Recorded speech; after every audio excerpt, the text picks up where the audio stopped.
जय हिंद। अलकायदा का सरगना यानी सर्वे सर्वा ऐमान अल जवाहिरी मारा गया। ये 9/11 हमला का एक मास्टरमाइंड था। देखिए, जब 9/11 हमला हुआ था, 9/11 2011 में सितंबर 11 सितंबर को अमेरिका के वर्ल्ड ट्रेड सेंटर पे हमला हुआ।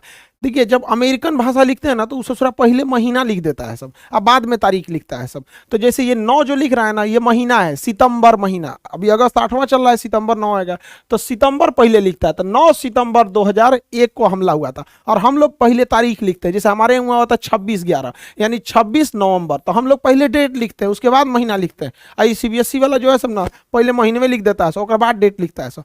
तो ओसामा बिन लादेन ने वर्ल्ड ट्रेड सेंटर पे धमाका से उड़ा दिया था। उसके बाद से तो अमेरिका इनको खोज रहा था और 10 साल बाद मार के गिराया। 2001 में इसने हमला किया और 2011 में अमेरिका ने एबटाबाद से मार के ओसामा बिन लादेन को गिरा दिया यहाँ पर 2 मई 2011 को, यानी 10 साल बाद अमेरिका ने ओसामा बिन लादेन का बदला ले लिया था। इस बदले में जो एबटाबाद मारा गया था वो भारत की सीमा से महज 25 से 30 किलोमीटर था। पाकिस्तान के एबटाबाद में उसे मारा गया था।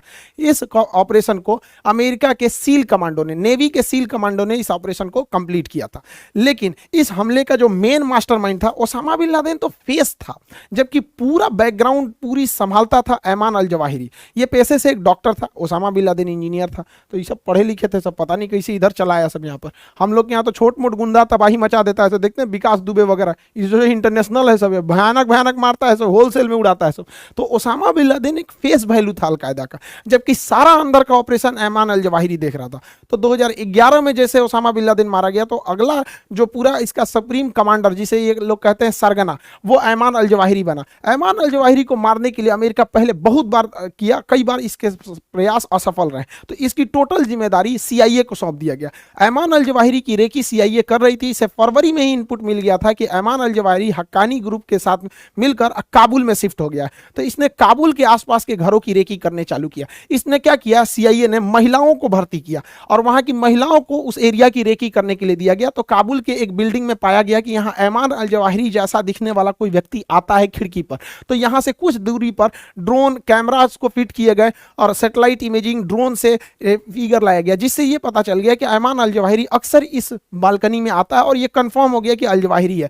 तो इसको जो बाइडेन ने परमिशन दिया और संडे के दिन ऐमान अल जवाहिरी को ड्रोन से एक मिसाइल अटैक किया गया, जो सीधे इसके छाती पे घुस गया और ब्लास्ट कर गया। इस ड्रोन के ब्लास्ट में किसी की जान नहीं गई, केवल ऐमान अल जवाहिरी बना मरा। देखिए, अगल बगल की बिल्डिंग को भी ज्यादा लॉस नहीं हुआ, केवल वो रेलिंग गया है। इसको मारा गया था रीपर मिसाइल से, रीपर ड्रोन से। ये रीपर ड्रोन एक हमलावर ड्रोन है, एक बहुत लंबे समय तक इंड्योरेंस कर सकता है हवा में। इसमें हेलफायर मिसाइल लगाई गई थी। इस हेलफायर मिसाइल की खासियत है कि आगे वाले भाग में इसमें गाइडेंस सिस्टम है और पीछे वाले भाग में फ्रेगमेंटेशन है। मतलब इस फ्रेगमेंटेशन मतलब ये नोकीले नोकीले इसमें धातु के रॉड होते हैं, जो सीधे किसी के व्यक्ति के अंदर घुस सकते हैं। और इसे मारा गया जब, तो ये सीधा यहाँ पे ऐमान अल जवाहिरी खड़ा था, सीधे आके एकदम छाती पे घुस गया। किसी को पता भी नहीं चला। ये ब्लास्ट नहीं होता है, बल्कि धारदार चाकू की तरह शरीर के अंदर घुस जाता है और ऐमान अल जवाहिरी की वहीं पर मृत्यु हो गई। इस मृत्यु के बाद सारे आतंकवादी एक हो गए सब,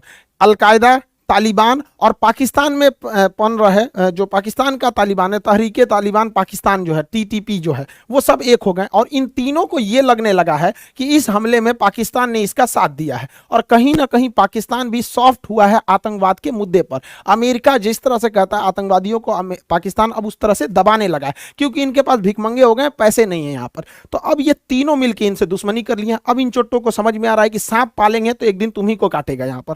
अब क्या हुआ है कि अमेरिका यहां पर, इसी बीच बलूचिस्तान, पाकिस्तान के लिए सबसे बड़ा सरदर्द बना हुआ है बलूचिस्तान। 2030 में बलूचिस्तान टूट के अलग होगा। पहला विभाजन पाकिस्तान का हुआ बना जब 1947 में, 1971 में यहां हुआ, 2030 में यहां हो गया।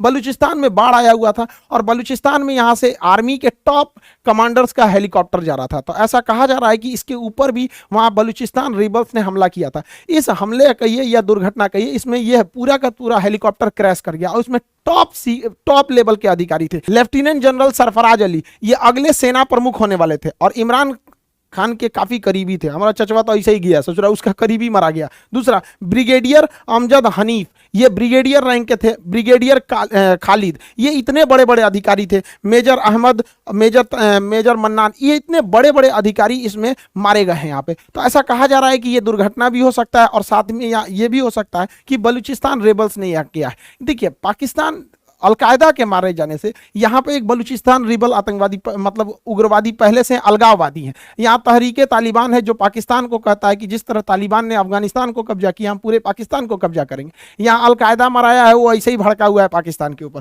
और तालिबान का बॉर्डर डिस्प्यूट चल रहा है। अब सारे आतंकवादियों की वजह से पाकिस्तान क्या हो चुका है, पीस गया है, और बहुत जल्दी अब उसका यह वाला एरिया बलूचिस्तान हाथ से जाने वाला है। इसको समझिए कैसे। देखिए पाकिस्तान के पास पैसे की कमी थी तो पाकिस्तान बहुत बार अमेरिका से कहा, अमेरिका ने तो फोन भी नहीं किया पाकिस्तानियों को यहाँ पर, तो वहाँ के जो सेना प्रमुख थे उन्होंने जो बाइडेन से डायरेक्ट कहा कि हम आतंकवाद के खात्मे में आपकी मदद करेंगे, लेकिन प्लीज आप आईएमएफ को कहिए कि वो इन्हें लोन प्रोवाइड करे। तो आईएमएफ कुछ हद तक विचार कर रहा है लोन का, इसलिए ये आशंका जताई जा रही है कि पाकिस्तान ने भी इसमें बहुत हेल्प किया होगा अमेरिका का यहाँ पर। अब पाकिस्तान के पास पैसे है नहीं, पाकिस्तान का जो फॉरेन एक्सचेंज है, इनके पास कुल विदेशी मुद्रा भंडार एकदम गिर चुका है, $8 बिलियन का है। इन चोटों के पास $8 बिलियन का विदेशी मुद्रा भंडार है और कर्जा इनके पास $250 बिलियन का। ये चोटा किस यूनिवर्सिटी में इकोनॉमिक्स पढ़े हैं सब हमको नहीं समझ में आ रहा है। औकात है 8 बिलियन की, पैसा लिए हैं $250 बिलियन की, और इनका 1 रुपया, पाकिस्तान का 1 रुपया, जो पाकिस्तान का जो रुपया है इतना नीचे गिर गया है कि $1 240 रुपया पहुंच चुका है। तो अब इतना महंगाई, अभी हमारे यहाँ देखिए, हमारे यहाँ $1 69 से 80 रुपये के बीच में, 80 राउंड द फिगर, 80 से थोड़ा बहुत आगे पीछे की ओर जा रहा है, और यहाँ देख रहे हैं 3 गुना भयानक, तो हमसे 3 गुना महंगाई में जा रहा है यहाँ पे। जबकि आबादी देखिए कितना कम है, उत्तर प्रदेश बराबर आबादी है, ये छोटा सबसे छोटा इतनी चुकी आबादी को नहीं संभाल पा रहा है, तो क्या कहेगा सब इसको। तो खैर अमेरिका कुछ हद तक मदद कर रहा है, लेकिन जैसे अमेरिका मदद करेगा आतंकवादी इनके ऊपर चढ़ जाएंगे सबकी ससुरा, तूने हमको क्या कर दिया, मरवा दिया। अब इनके पास पैसे नहीं है, अब ये जाएंगे कहाँ पे, अपनी जनता को भूखे मरने तो छोड़ेगा नहीं कोई भी देश, तो लोन भी चुकाना है। तब ये गए लोग लोन मांगने कहाँ पे, चाइना के पास, कहें लोग कि भैया हमको लोन दे दो। आखिर ये लोग तो अल्टीमेटली चाइना के ही रखेल हैं ये लोग, तो लोन मांगने वहां गए, लेकिन हो गया यहाँ खेला। चाइना के पास अभी भयंकर बवाल चल रहा है। चाइना ने पूरी दुनिया में घूम घूम लोन बांटा था, श्रीलंका में बांटा, अफ्रीका में बांटा, बांग्लादेश में बांटा, म्यांमार में बांटा, और सारे देश लोन चुका नहीं पाए।